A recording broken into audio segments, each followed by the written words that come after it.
સુરત લાજપોર જેલમાં આવ્યાના 15 મહિનામાં જ 21 વર્ષીય કેદીને ટીબી થયા બાદ મોત નીપજ્યું હોવાની ફરિયાદને પગલે રાષ્ટ્રીય માનવ અધિકાર આયોગની સદસ્ય જ્યોતિકા કારલા જેલની વિઝિટ લીધી હતી।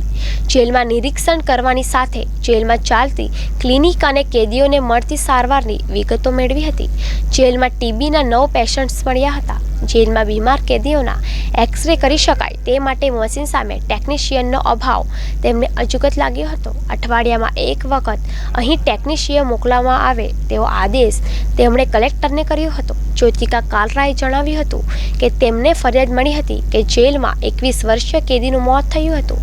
આ યુવાન 15 મહિના પહેલા જેલમાં આવ્યો હતો।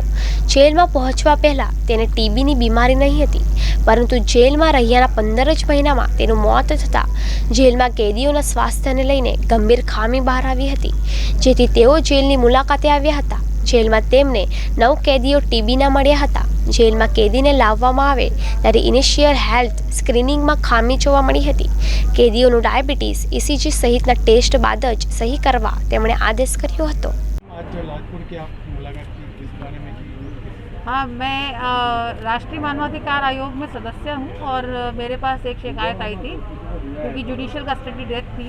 जब हमने उसको एनालाइज किया तो पाया कि उसमें जो लड़के की डेथ हुई थी उसकी आयु 21 वर्ष थी और टीबी के वजह से उसकी 15 महीने के अंदर डेथ होती। और जब वो जेल में आता तो उसको बीमारी नहीं थी, और क्योंकि टीबी एक बहुत ही फैलने वाली बीमारी है तो हमको लगा कि इसकी गंभीरता को देखते हुए जेल एक बहुत कंजस्टेड एरिया होता है जहाँ पे जनसंख्या ज़्यादा होती है, तो इसकी गंभीरता को देखते हुए मैं यहाँ पे विज़िट करने का हमने प्लान बनाया।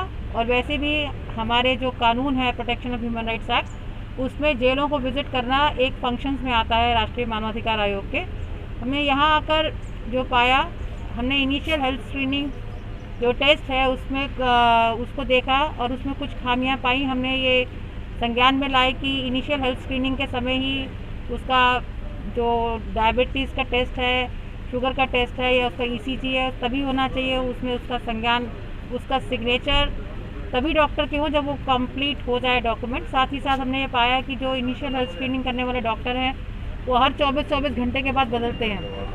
तो हमको लगा कि एक ऐसा डॉक्टर होना चाहिए जो अनुभवी हो और कम से कम 1 साल तक यहाँ पर लगातार काम करे। इसके अलावा हम हॉस्पिटल में गए, जेल के हॉस्पिटल में गए, हम टीबी के उस वार्ड में भी गए, उन मरीज़ों से मिले जो टीबी के मरीज़ थी। वहाँ पे हमारे साथ हमने आने से पहले भी दिल्ली में टीबी के expert doctor Lady Hardinge Medical College के डॉक्टर तन्मय से मीटिंग करी थी, उन्होंने हमें सब एक्सप्लेन किया था। फिर डॉक्टर पारुल टीबी की यहाँ पे डिस्ट्रिक्ट डॉक्टर है, एक उनके साथ और डॉक्टर है, उनके साथ जो टीबी के आइडेंटिफाइड पेशेंट्स हैं उनके लिए क्या क्या इलाज कैसे होना चाहिए और किसको जो ड्रग रेजिस्टेंट पेशेंट है उसको अलग किया जाना चाहिए, ये सब चीज़ें जेल प्रशासन के संज्ञान में लाई और वो बहुत पॉजिटिवली उन्होंने सब चीज़ों को लिया। और एक जो मुझे बहुत अच्छी लगी जेल की बात कि जेल में कोरोना काल में केवल लगभग 2400 या 500 मरीज यहाँ पे अंडर ट्रायल प्रिजनर्स हैं, पर कोरोना काल में केवल 28 लोगों को कोरोना होता है। ये एक बहुत ही खुशी की बात है और जिसके लिए जेल प्रशासन को बधाई देती हूँ कि उन्होंने इतने अच्छे से उसको दिया। और जैसा वो बता रहे थे कि वैक्सीनेशन का भी इशू जेल ने बहुत अच्छे से हैंडल किया और जिन अंडर ट्रायल प्रिजनर्स के आधार नहीं थे उनको आधार मुहैया कराकर वैक्सीनेशन दिया गया है। लगभग 98% को वैक्सीनेशन दिया जा चुका है। अंडर ट्रायल प्रिजनर्स और अपने स्टाफ में सभी को दोनों वैक्सीन दी गई है। अंडर ट्रायल प्रिजनर को सिंगल वैक्सीन दी गई है और स्टाफ को डबल वैक्सीन दे दी गई है। और जो कुछ और बिंदु हमें लगे, स्टाफ कम है, जैसे हॉस्पिटल का स्टाफ कम है, जैसे यही डॉक्टर था, एक्सरे मशीन है पर उसको ऑपरेट करने वाला टेक्नीशियन नहीं है। तो जो DM साहब थे उनसे ये कहा गया है कि कम से कम हफ्ते में एक बार टेक्नीशियन आए ताकि एक्सरे मशीन चल सके और टीबी के मरीजों का जो डायग्नोसिस है वो एक्सरे से काफ़ी आसान हो जाता है। इसके अलावा हमने जेल की लाइब्रेरी देखी, हमने सजेस्ट किया कि लाइब्रेरी में बैठने का इंतज़ाम होना चाहिए, जिसको जेल सुपरिटेंडेंट ने बहुत अच्छे से माना। और हमने किचन देखी, किचन में बहुत अच्छा रोटी बनाने की मशीन और खाना बहुत सफाई से बन रहा था। खाना हमने खाया भी वो वाला।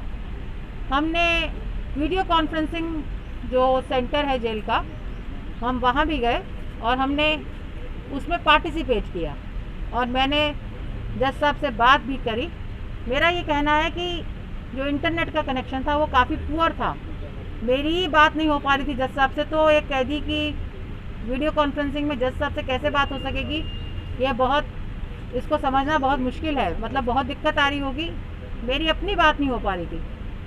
तो एक तो वो जो इंफ्रास्ट्रक्चर है जिसमें कि अच्छा इंटरनेट सेवा मिले उसको सुनिश्चित करना चाहिए। और वो जो एक कैदी था वो पॉक्सो का कन्विक्ट था और उसका ट्रायल था, विटनेस आया हुआ था, उसका क्रॉस एग्जामिनेशन हो रहा था और जज साहब उसको वीडियो कॉन्फ्रेंसिंग के माध्यम से कर रहे थे। जब उनसे पूछा गया कि आप वीडियो कॉन्फ्रेंसिंग से ट्रायल कैसे कर रहे हैं, जब एक मुल्जिम अपने वकील के संपर्क में नहीं होगा तो कैसे क्रॉस एग्जामिनेशन सही हो सकता है, तो उनका कहना था कि जेल अथॉरिटीज़ मुल्जिम को भेजती नहीं है इसलिए हम वीडियो कॉन्फ्रेंसिंग कराते हैं। पर जब उसको तफ्तीश से पाया गया तो ये देखा गया कि कोर्ट से जेल के पास ऑर्डर आता है कि इस मुल्जिम को वीडियो कॉन्फ्रेंसिंग के ज़रिए पेश करना है या इस मुल्जिम को फिज़िकली पेश करना है। तो जब उसका ट्रायल था तो कोर्ट से ऑर्डर आना चाहिए था कि उसको फिज़िकली पेश करना है, ऐसा ऑर्डर आया नहीं। और जबकि वीडियो कॉन्फ्रेंसिंग का भी ऑर्डर नहीं था, सिर्फ पिछली डेट पे बता दिया जाता है कि अगली डेट पर आपको वीडियो कॉन्फ्रेंसिंग से पेश होना है। तो ये गंभीर मसला है कि जो जेल में अंडर ट्रायल प्रिजनर्स हैं वो अपनी केसों को ठीक से उनकी पैरवी नहीं हो पा रही है। और इसके साथ साथ हमने जो पाया कि जेल में जो जिनको सज़ा हो जाती है, डिस्ट्रिक्ट लेवल पे सज़ा हो जाती है या हाई कोर्ट की सज़ा हो जाती है, कि उनकी अपील वो सब कुछ समय से हो पा रहा है कि नहीं, उसके लिए हमने सजेस्ट किया है कि डीएम साहब को कि आप किसी लॉ कॉलेज को भी इसमें एसोसिएट करें ताकि लॉ स्टूडेंट उसको अच्छे से असिस्ट कर पाए जेल अथॉरिटीज़ को। इसके अलावा सेंटेंस रिव्यू बोर्ड की जो फंक्शंस हैं, मतलब जो लोग सेंटेंस रिमिशन, मतलब कि उनकी सज़ा को ख़त्म कर दिया जाए, जो उनकी एंटाइटलमेंट है सेक्शन 432, 433, 433A CRPC में, हमने उसको भी रिव्यू किया। और जहाँ तक हमें अभी सूचना अभी तक मिली है कि सेंटेंस रिव्यू बोर्ड में जो केसेस जाते हैं उनको स्टेट कैसे एडमिनिस्टर करता है, अभी वो सारे हमने डॉक्यूमेंट्स मांगे हैं, कितने केसेस जाते हैं, किस आधार पे केसेस जाते हैं, और वो जो रिजेक्ट होते हैं या एक्सेप्ट होते हैं उनके ऑर्डर्स क्या है, वो सब चीज़ें हम रिव्यू करेंगे। और ये सब चीज़ें टोटल में रिव्यू करने के बाद हम अपनी रिकमेंडेशंस भेजेंगे। धन्यवाद।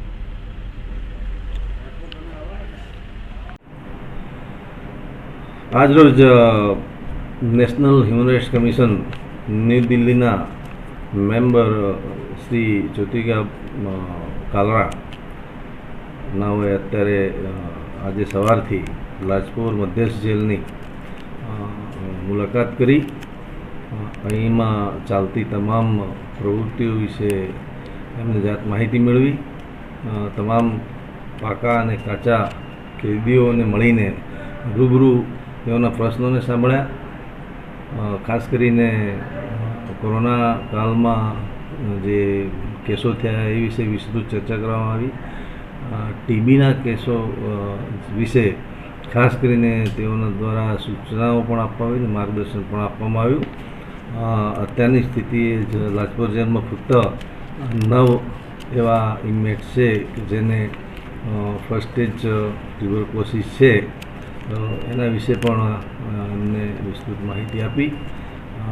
તેના સિવાય તમામ કેદીઓ સાથે એમને પોતાના વિચારો તેમની સમક્ષ મૂક્યા, કેદીઓના પ્રશ્નો સાંભળ્યા।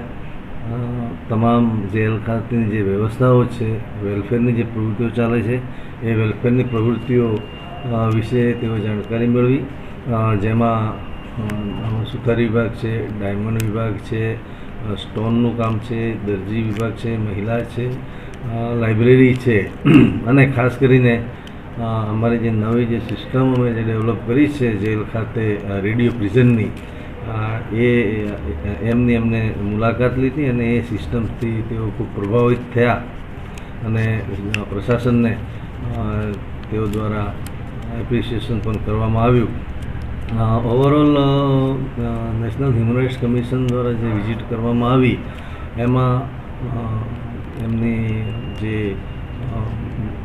કાર્યવાહી હતી એ એક એમની વિઝિટ સફળ રહી અને તેઓના તરફથી જે કેદીઓને મળતા જે લાભો છે અથવા તો જે માનવ અધિકારો છે એના વિશેની પણ વિસ્તૃત ચર્ચા તેઓએ કરી અને જે ખરેખર મુલાકાત પ્રશંસનીય રહી અને સફળ રહી છે.